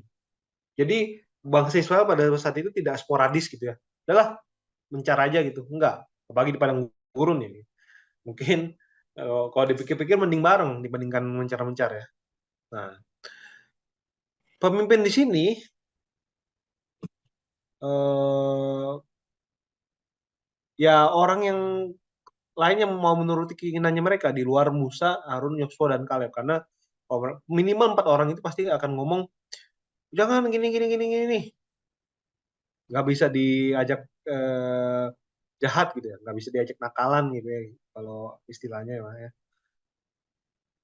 Atau mungkin pemimpinnya itu mau mengangkat seorang raja atau mungkin bahkan Tuhan lain. Gila ya. Lalu sujudlah Musa dan Harun di depan mata seluruh jemaat Israel yang berkumpul di situ. Nah, sujud di sini bukan meminta maaf, tetapi meminta ampun kepada Tuhan agar tidak murka dan membinasakan sebagian orang lagi, seperti di Bilangan 11. Orang bersungut-sungut, langsung dimatikan oleh Tuhan. Tapi Yosua bin Nun dan Kaleb bin Yefune mengoyakkan pakaiannya. Mengoyakkan pakaian di sini sebenarnya ini praktik yang memang sudah cukup umum ya di Timur Dekat. Timur Dekat tuh daerah Mesir dan sampai Palestina itu ya, itu namanya Timur Dekat. Nah, menandakan ketidaksetujuan dan duka gitu ya. Untuk menyadarkan orang-orang durhaka untuk menyadari kejahatan yang akan mereka lakukan. Makanya mereka mengenakan pakaian. Kaleb dan Yosua ini kan tidak setuju soal mereka mau udahlah mau pilih orang mimpin, kita balik lagi ke Mesir. Lalu kan mereka itu kan membujuk gitu ya istilahnya. It's okay, it's okay. Kita pasti bisa hadapi itu semua. Jangan memberontak pada Tuhan, jangan takut pada bangsa negeri itu, sebab mereka akan kita telan habis. Nah, telan habis ini kalau dalam versi bahasa Inggris, kita bisa lihat bahwa for we are able to eat them up as bread. Gitu ya. Mungkin kalau misalkan pronunciation-nya saya kurang bagus ya. Tapi di Inggris ini kita melihat bahwa karena kita akan mampu memakan mereka atau menelan mereka seperti roti. Mesti dipahami bahwa perkataan ini merupakan suatu perumpamaan, mengalahkan musuh. Ya. Mungkin bisa juga dikatakan bahwa mengalahkan musuhnya ini tuh sama mudahnya seperti memakan roti gitu. Bapak Ibu, teman-teman juga makan roti kan langsung gini aja. Ya. Hap gitu aja. Selesai. Nggak perlu kayak di kalau steak misalkan dipotong-potong dulu misalkan, atau daging di masak dulu atau apa, nggak usah. Ini kan roti ya roti aja langsung kita makan gitu. Ya. Nah, dikatakan bahwa tenang aja, musuh tuh akan dikalahkan sama mudahnya dengan memakan roti. Nah, roti atau hem ini digunakan dalam arti mangsa atau rampasan yang akan diambil oleh penjara. Dan ini merupakan jawaban atas laporan pesimistik pada bilangan 13 ayat 32. Pada yang tadi yang kita udah baca dan bahas bareng-bareng bersama dengan Leo. Lalu mungkin ini sedikit komentar ya tentang ini juga nih. Yang melindungi mereka sudah meninggalkan mereka, sedang Tuhan menyertai kita, janganlah takut kepada mereka. Dalam bahasa Inggris lagi, nah mungkin versi yang berbeda dikit ya. Their protecting shade has deserted them. Shade, shadow, bayangan. Ini tuh pada di negeri yang banyak, yang sangat panas dan ya penuh dengan padang gurun sana sini juga, ya Bapak Ibu teman-teman. Biasanya tuh ada batu yang semacam memberikan peneduhan di negeri yang sangat panas. Nah, protecting shade ini yang melindungi mereka, Allah mereka itu tuh sudah lari, udah nggak ada. Jadi mereka tuh nggak punya perlindungan. Tapi Israel punya perlindungan, Israel punya batu. Siapa itu? Ya Tuhan. Maka dibilang Tuhan adalah gunung batu dan keselamatanku. Ya, dari sekian banyak banyak permisalan tentang Tuhan, salah satunya batu gitu kan, gunung batu. Nah ini juga. Dan ini mungkin bisa saya katakan juga mengenai Alkitab, teologi, kita juga mesti paham tentang budaya pada saat itu. Gitu. Sama aja mungkin kan kita juga ketika kita bilang perumpamaan dan semacamnya pada zaman kita sekarang ini, ya sama aja kan kita kan pasti merumpamakannya itu dengan apa yang kita kenali gitu, budaya yang ada di sekitar kita. Sama juga pada zaman itu umat Israel pun juga mengenal budaya begini-begini, makanya kenapa perumpamaan yang adanya itu tuh ya seperti budaya yang ada pada saat itu. Paling gampangnya Tuhan yang dibilang seperti gembala dan domba mendengarkan suara gembalanya, misalkan. Karena pada saat itu banyak gembala gitu. Mungkin orang sekarang yang tinggal di kota ya orang nggak ngeh gembala itu seperti apa sih. Mungkin ya cuman ngerti ya gembala ngurusin ternak, tapi gembalanya itu aktivitas seperti apa ya kadang kan nggak ngerti. Sama seperti Alkitab juga kita memahaminya berdasarkan budaya pada zaman itu. Nah, berapa lama lagi bangsa ini menista aku dan berapa lama lagi mereka tidak mau percaya kepada aku? Aku akan memukul mereka dengan penyakit sampar dan menyiapkan mereka, tapi engkau akan kubuat menjadi bangsa yang lebih besar dan lebih kuat daripada mereka. Apakah ini menandakan murka Tuhan? Apakah ini menandakan amarah Tuhan? Apakah demikian? Kalau menurut Origenes, Tuhan tidak mampu murka, Tuhan hanya mengatakan apa yang akan terjadi. Dan ancaman ada kutip yang baru tadi kita baca itu bukanlah tanda kemarahan, tapi suatu nubuat. Bangsa lain, yaitu bangsa asing, akan muncul, tapi bukan melalui Musa. Musa sih menolak hal ini gitu ya, mengenai bahwa dia akan menjadi bangsa yang besar. Karena Musa menyadari bahwa bangsa yang lebih besar itu bukan muncul melalui Musa, tapi melalui Yesus Kristus. Makanya bangsa baru itu bukanlah bangsa mosaik atau bangsa pengikut golongan-golongan Musa, tapi Kristen. Ya, menarik ya sebenarnya. Ketika kita membaca dan menafsir Alkitab melalui kacamata kita sebagai orang Kristen yang sudah mengenal kebangkitan Kristus, peristiwa tadi yang mungkin tidak mengarah kemana-mana, itu tuh bisa dibaca, oh ini tuh penanda bahwa akan Yesus Kristus gitu. Jadi sekali lagi, tidak bosan-bosannya kami mengatakan bahwa perjanjian lama dan perjanjian baru itu bukan suatu entitas yang terpisah, tapi nyatu gitu.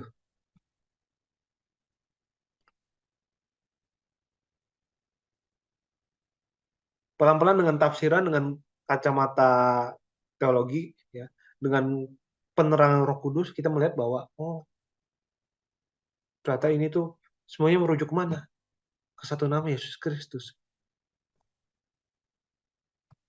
Nah, oke. Lalu ini menarik lagi tentang ini teladan Musa ya. Berkatalah Musa kepada Tuhan. Ini dalam artian juga berdoa kepada Tuhan. Nah, Musa ini tuh sudah dimarahi, mau dilemparin batu, gitu ya. Oleh orang-orang Israel nggak bersyukur, kurang beriman, atau mungkin ya bodoh juga atau gimana ya nggak ngerti juga ya. Tapi Musa ini tetap berdoa pada Allah untuk mereka. Dan ini suatu teguran keras buat saya dan Bapak Ibu dan teman-teman semua. Gitu. Tentunya kita tuh pasti punya orang yang ngeselin banget sama kita. Ya entah, ya maksudnya kita sadar bahwa dia kesel ya. Mungkin kalau keselnya nggak sadar ya nggak tahu juga. Tapi maksudnya apa ya? Musa sebegitu istilahnya mau dibunuh gitu ya sama orang Israel ini masih mau berdoa buat mereka. Kita susah sekali untuk berdoa dan mendoakan yang baik-baik buat orang yang mungkin memusuhi kita, menganiaya kita. Padahal Yesus sendiri mengatakan bahwa kasihilah musuhmu dan berdoalah bagi mereka yang menganiaya kamu.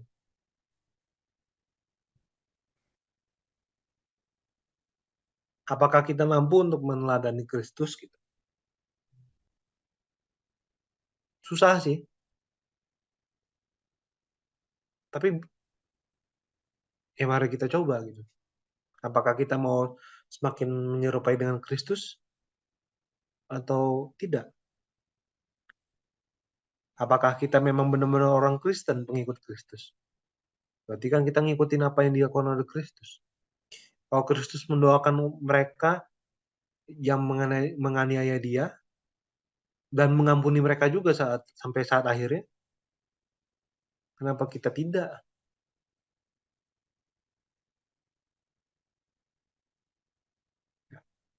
Nah, ini menarik ya tentang negosiasi Musa.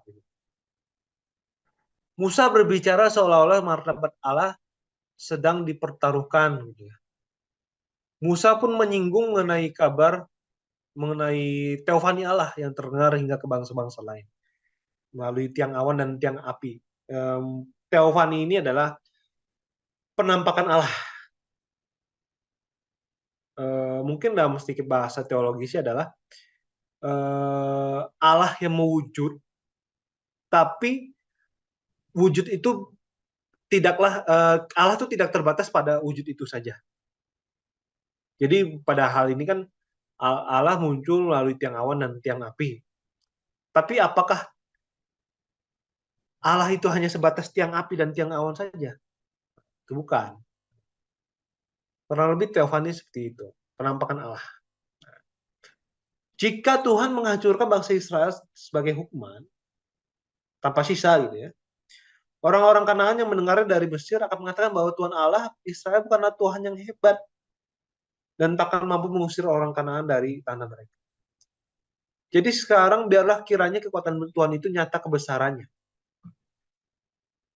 Pada akhirnya bahwa kita melihat bahwa Tuhanlah yang diandalkan dalam menghadapi semua permasalahan, entah yang berasal daripada musuh mau ataupun orang yang berontak pada Tuhan, entah yang berasal dari luar golongan kita dan tapi juga yang termasuk ke dalam golongan kita juga, entah yang berasal dari luar diri kita, tapi juga permasalahan yang ada dalam diri kita. Kenapa? Karena segala perkara dapat kutanggung di dalam Dia yang memberi kekuatan kepadaku.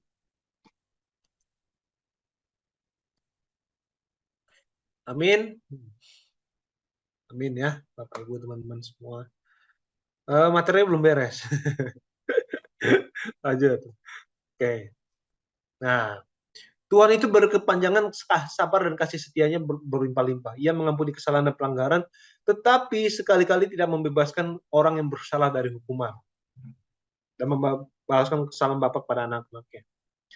Hal ini disebutkan lagi dari zaman di Keluaran gitu ya, disebutin lagi sekarang. Musa memahami bahwa unsur-unsur kesempurnaan Tuhan itu tidak bertentangan satu sama lain. Jadi Musa tetap mohon ampun, tapi juga tunduk untuk segala keadilan yang akan dilakukan oleh Tuhan. Berarti tunduk akan segala konsekuensi yang akan diberikan Tuhan kepada orang-orang. Gitu. Kasih setianya berlimpah-limpah. Gitu. Kebaikan hati, set. Salah satu unsur teologis penting dalam perjanjian lama. Jadi kebaikan hati itu gimana sih? Sama aja kalau kita tanya baik tuh abstrak ya sebenarnya. Orang ini tuh baik loh. Pacar aku tuh baik. Pasangan saya baik. Atau si orang tua saya baik apa ini.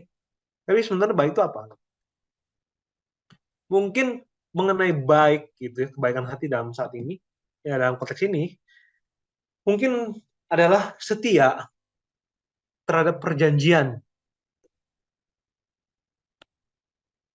Nah, makanya dia bilang mengampuni kesalahan pelanggaran, tetapi sekali-sekali tidak membebaskan orang yang bersalah dari hukuman.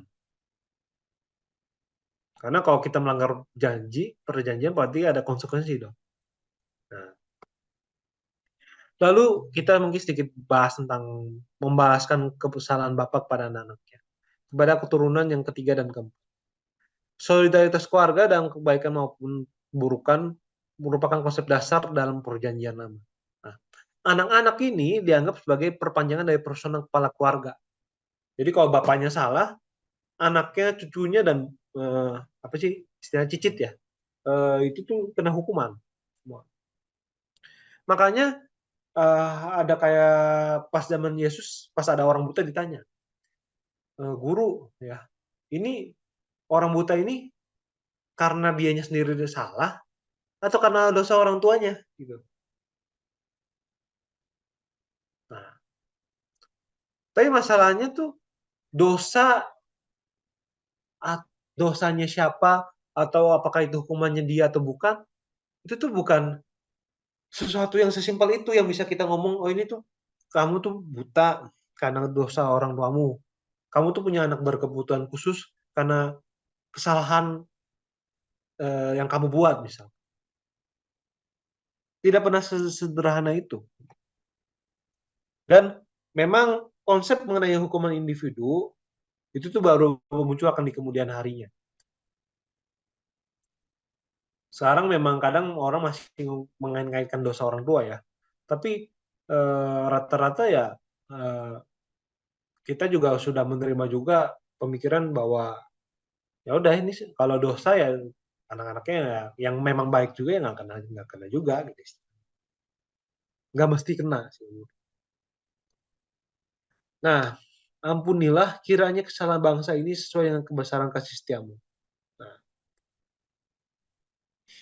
ini yang menarik adalah menurut Santo Simeon, sang teolog baru. Nah, sikap layaknya seorang saudara ini dari Musa dan Tuhan sendiri yang tidak mau diselamatkan seorang diri saja.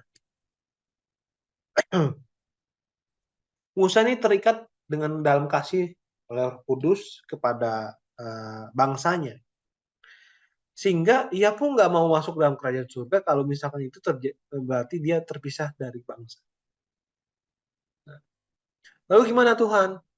Tuhan mengampuni dan tidak jadi menghukum langsung pada saat itu. Tapi dikatakan bahwa ini bangsa ini udah mencobai aku 10 kali gitu, pada ayat 21. 10 kali ini tuh bukan batas tersedia Tuhan gitu ya. Jadi kalau 9 kali ya Tuhan nggak marah gitu ya. Bukan gitu. Tapi 10 kali ini tuh merupakan suatu kiasan aja bahwa mereka tuh sudah sebanyak itu bersungut-sungut pada Tuhan dan mencobai Tuhan.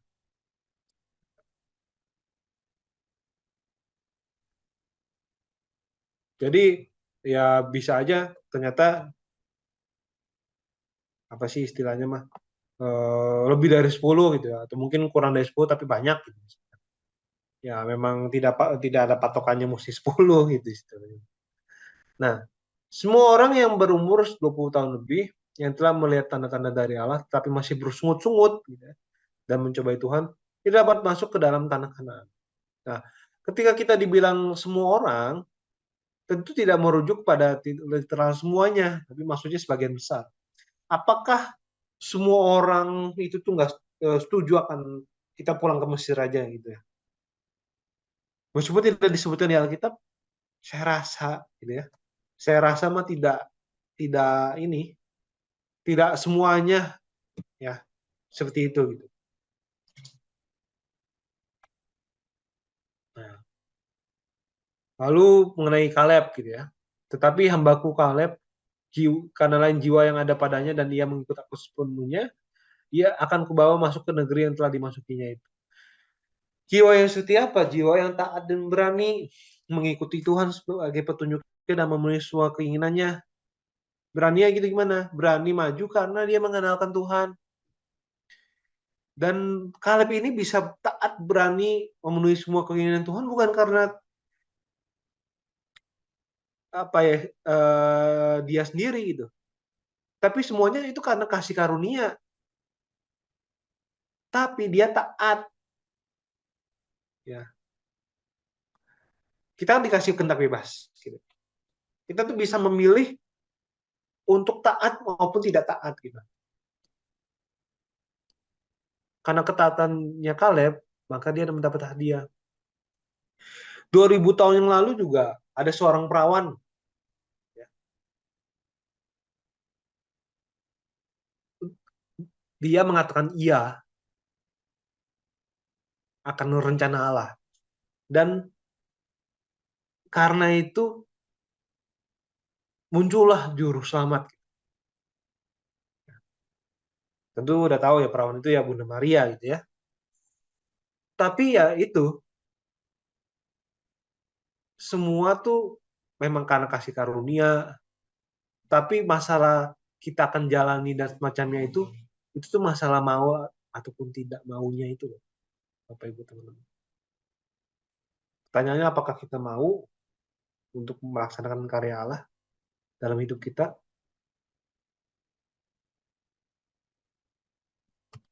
Bukan masalah mampu, tapi masalah mau. Lalu ya Gigi baca bangsa Israel tidak masuk ke tanah Kanaan. Jadi berpalinglah besok dan berangkatlah ke padang gurun ke arah Laut Teberau. Ya. Mereka tidak masuk ke Kanaan langsung tapi memutar ke Yamsuf karena tidak diperbolehkan. Dan kemungkinan mereka pun menurutinya dengan senang hati karena mereka berada di situ dalam setahun. Ya. Kalau misalkan nggak setengah hati kan mereka udah langsung pergi ya. Tapi karena setahun ya kemungkinan mereka juga ya setengah hati juga gitu. Lalu nih Bapak Ibu teman-teman, ini Tuhan tuh mengabulkan permintaan umat Israel untuk mati di padang gurun. Ya udahlah, biar kami mati di Mesir atau mati di padang gurun. Dah. Akhirnya perkataan sembarangan seperti itu akhirnya beneran dikabulkan oleh Tuhan. Sama aja kan kita juga kayaknya sering untuk ngomong ngasal gitu ya. Jadi kita berhati-hati dengan perkataan kita. Karena bisa saja Tuhan mengabulkannya karena perkataan kita. Semua sebagian besar orang di atas umur 20 tahun tanpa terkecuali akan mati di padang gurun. Peristiwa-peristiwa ini akan diingatkan lagi oleh Paulus dalam suratnya pada umat di Korintus dan pada orang Ibrani. Nah, kenapa angka 20? Bapak Ibu, teman-teman, ini sebenarnya cukup menarik ya. Tapi memang Santo Agustinus Hippo mengatakan bahwa ini tanda awal mengenai 5 buku Taurat dan 4 kitab Injil. Kenapa 20? Karena 5 kali 4 sama dengan 4 kali 5 sama dengan 20. Percayalah Bapak Ibu, teman-teman, bahwa tafsiran ini, maksudnya tafsiran mungkin out of nowhere atau gimana ya, out of the box gitu ya. Ini memang cukup banyak gitu ya istilahnya mah. Tapi menarik sih. Dengan demikian kan berarti kan masuk akal aja sebenarnya. Kenapa 20? Jadi 20-nya itu bukan 20 karena mereka sudah dewasa, tapi 20-nya karena 5 kali 4. Sama 20. Gitu. Kalau baca tafsirannya, dia ngomong seperti itu gitu ya. Nah, orang-orang yang masuk tanah terjanji merupakan orang yang tidak menyimpang ke kanan maupun yang ke kiri gitu. Menyimpang kanan berarti merasa diri benar dan sombong akan kebenaran diri. Menyimpang ke kiri bersukacita di dalam dosa. Nah, kita telah dibebaskan dari menjadi budak dosa karena kita telah ditebus oleh Yesus Kristus yang tidak berada dalam dosa, yang menebus Israel dari segala kesalahan. Nah, bangkaimu akan habis di padang gurun. Seperti kata mereka mengenai orang kanan yang memakan penduduk-penduduknya. Nah, 40 hari pengintaian itu diubah jadi 40 tahun. Dan anak-anak bangsa Israel akan mengembara selama 40 tahun di padang gurun sebagai hukuman atas kesalahan orang tua mereka. Hanya Yosua dan Kaleb dari golongan-golongan itu yang akan masuk ke dalam Kanaan. Nah, tapi menarik lagi pandangan mengenai dari Santo Caesarius. Nah, Bapak Ibu teman-teman perhatikan bahwa kalau misalkan kita benar-benar diperhitungkan atas dosa kita, usia kita itu tidak akan cukup untuk membayar hutang dosa kita. Misalkan hari ini dosa, besok dosa lagi. Numpuk semua, dihitung-hitung bisa jadi kita mungkin umurnya aja nggak ada setengahnya. Misalkan.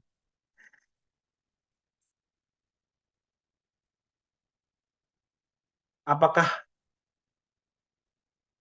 kalau mau dihitung kayak gitu, apakah kita bisa? Ya rasa enggak gitu ya. Bahkan mungkin 40 tahun gitu, mungkin kita masih dosa lagi gitu. Ini tambah lagi. Udah kayak ini aja, top up gitu ya istilahnya mah. Gambaran ini itu kurang lebih menggambarkan penghakiman kelak di masa depan.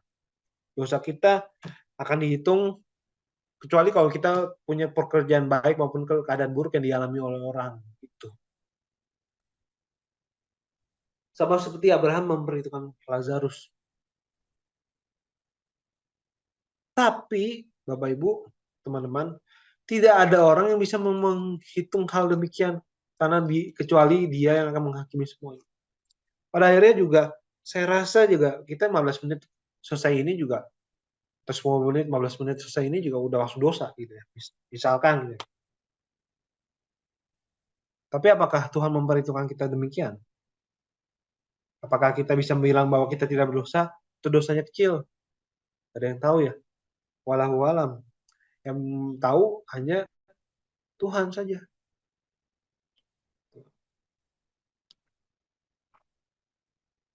Oke. Lalu lanjutannya lagi, orang-orang yang mati itu kena tulah di hadapan Tuhan. Entah kena tulah ataupun malaikat maut atau mungkin terbakar mati di depan kemah Allah ataupun mati langsung aja biasa. Dan orang Yahudi mengadakan puasa pada tanggal ke-7 bulan ke-6 untuk memperingati peristiwa ini. Nah, yang terjadi setelahnya apa? Bangsa Israel nekat maju ke tanah Kanaan, diperingatkan oleh Musa, tidak didengarkan. Nah, mereka ini menandakan bahwa mereka menggunakan usaha mereka sendiri, sombong, dan tidak percayakan Tuhan. Dua sumber bencana spiritual. Mereka pun disambut oleh orang Amalek dan Kanaan yang menyerang mereka. Yang menariknya, orang-orang itu menjadi alat hukuman Tuhan bagi orang Israel. Dan tempat tersebut kemudian dinamakan Horma.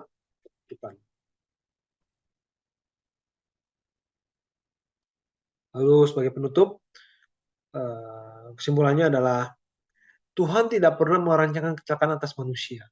Segala sesuatu yang dilakukan tanpa penyertaan Tuhan tidak akan berhasil. Hanya Tuhan yang dapat mengukur kebaikan dan dosa. Nah, sekarang bangsa Israel berada di Horma nih, teman-teman, Bapak Ibu. Itu kurang lebih ada di tengah-tengah antara Arad dan Beersheba. Ya.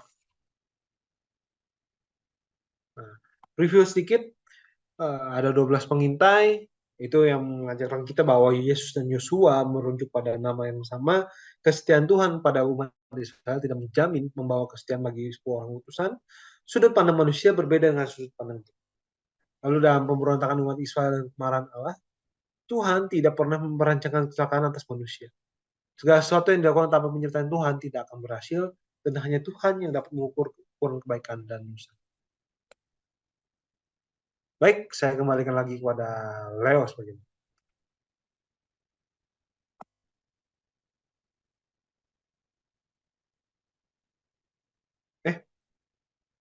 Oh, Leo-nya nggak ada. Sorry. Saya baru sadar. Oke. Jadi saya yang ambil. Oke. Silakan Bapak Ibu, teman-teman. Apakah ada yang ingin bertanya? Saya izin minum dulu. Maaf.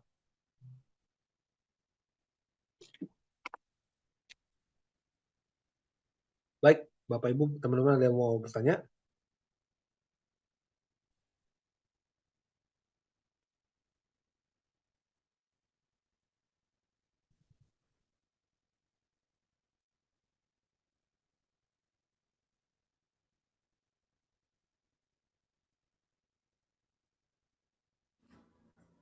Halo, shalom. Shalom.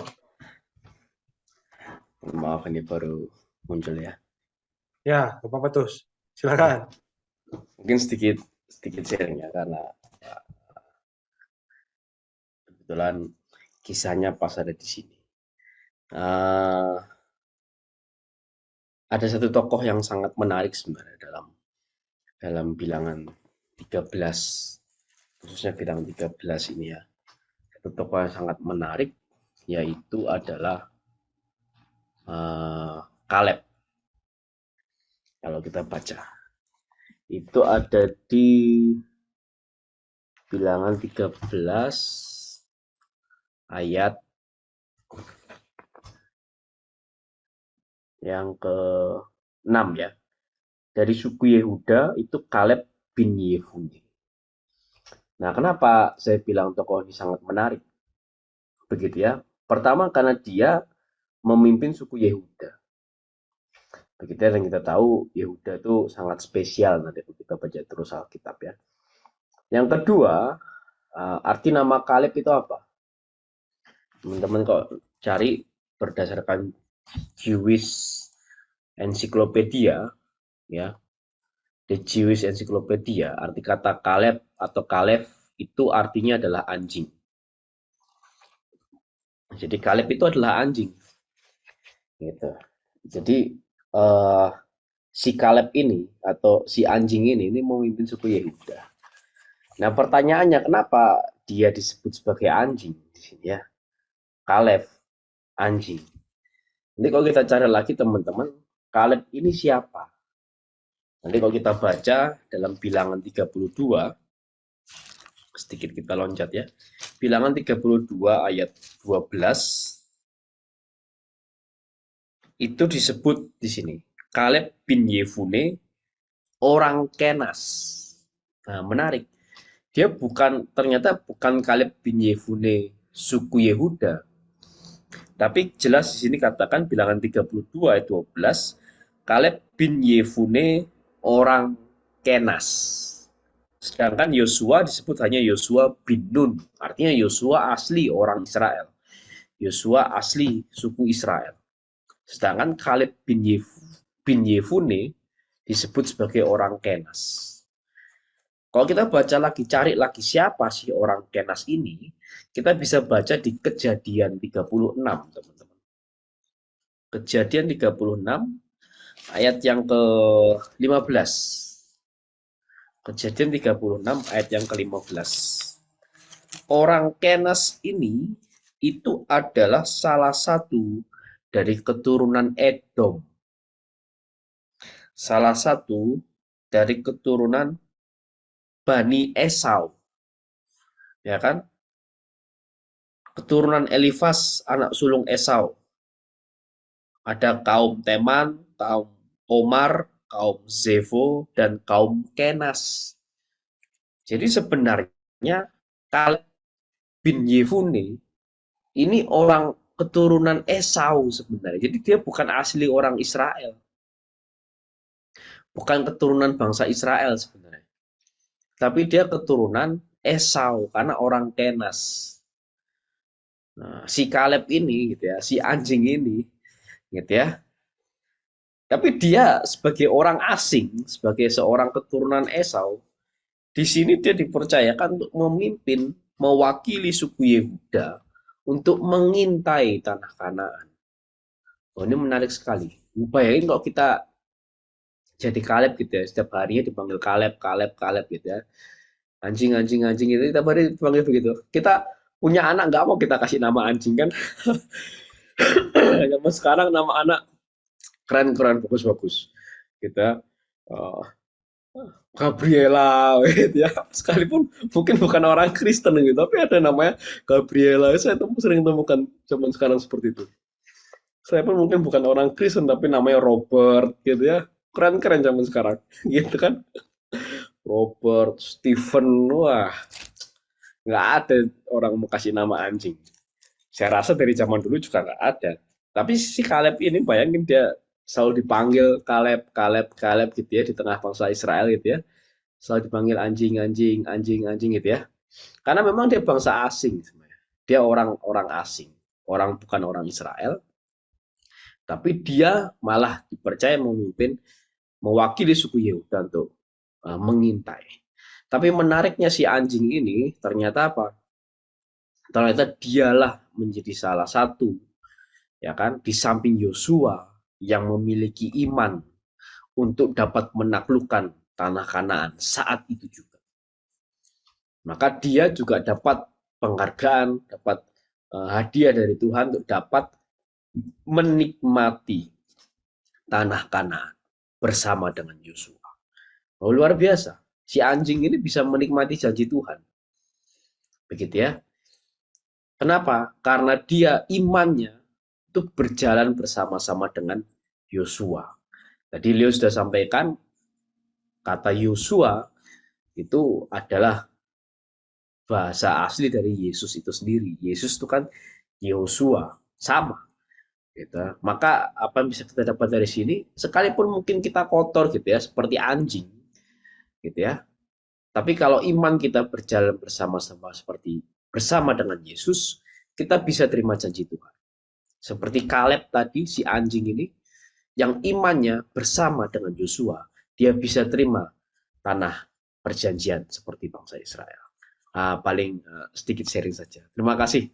Monggo silakan saya kembalikan kepada Leo dan Jos. Terima kasih Mas Virtus. Eh, Sharing penutup yang sangat menguatkan ya. Maaf tadi saya keputus. Oke, dari teman-teman apakah ada tambahan kesaksian atau pertanyaan terkait bacaan pada malam hari ini?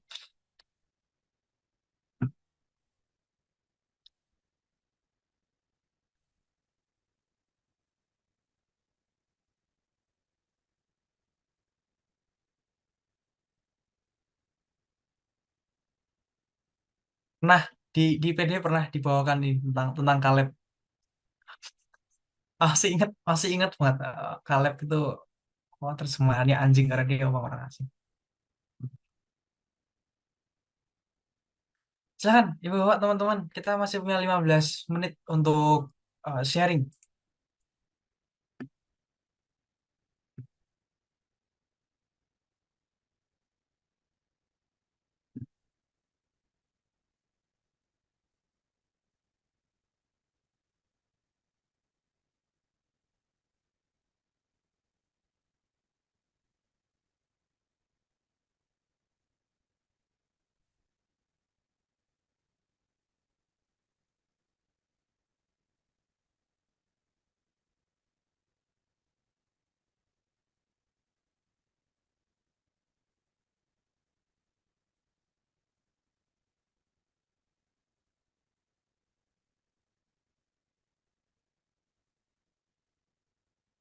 Sampai bilangan 19, nanti isinya sangat menarik ya.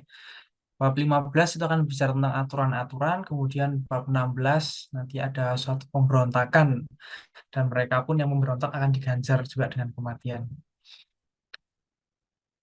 Jadi kita bilangan ini sudah mulai ada tokoh ya, sudah mulai ada sifat atau ada spiritualitas yang dapat kita pelajari lagi dibawa dalam kehidupan sehari-hari, itu akan lebih mudah lah.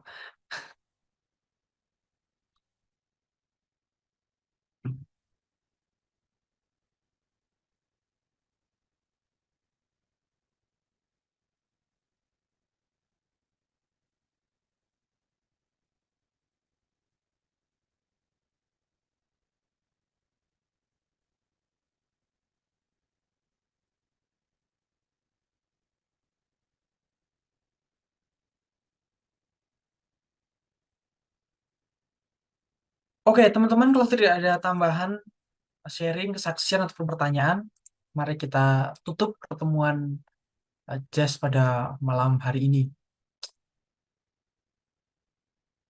Next, coaches.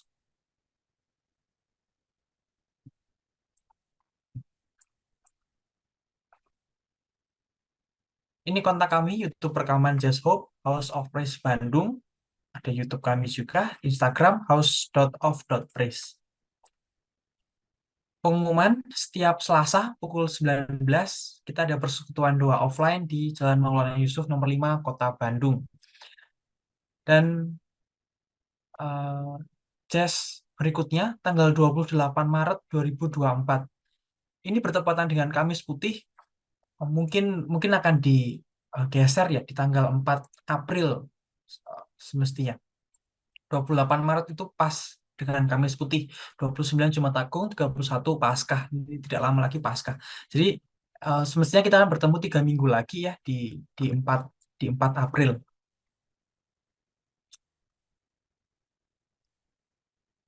Next, coaches. Baik, kita akan tutup pertemuan Jazz pada malam hari ini dengan doa. Dalam nama Bapa dan Putra dan Roh Kudus. Amin. Malaikat Allah, engkau diutus oleh Allah untuk melindungi umatnya dan mengantar mereka ke tempat yang telah ditentukan olehnya. Ya malaikat pelindungku, aku bersyukur kepada Allah karena dia sendiri berkenan mengutus engkau, mendampingi dan melindungi aku. Sudilah engkau melindungi aku terhadap semua yang membahayakan diriku. Bila bahaya itu sudah dekat, sudilah engkau melawannya demi keselamatanku. Sedangkan kalau bahaya itu masih jauh, bimbinglah aku menempuh jalan lain yang lebih aman. Semoga Engkau selalu mengingatkan aku akan kebaikan dan ketika aku menghadapi godaan. Mohonkanlah kekuatan dari Allah agar aku tidak goyah. Dan kalau aku jatuh ke dalam dosa, aku tidur. Sudilah Engkau memberikan kekuatan bila aku lemah. Doakanlah aku selalu agar dapat mengamalkan hidup Kristen dengan tulus hati. Mohonkanlah aku rahmat Allah agar aku mampu menjadi pewarta kabar gembira, seperti malaikat Gabriel, penumpas kejahatan seperti malaikat Mikael. Yang Engkau perkenankanlah aku selalu melambungkan pujian serta syukur kepada Allah dengan pengantaran Kristus Tuhan kita. Amin. Kemuliaan pada Bapa dan Putra dan Roh Kudus, seperti pada permulaan, sekarang, selalu, dan sepanjang segala abad. Amin.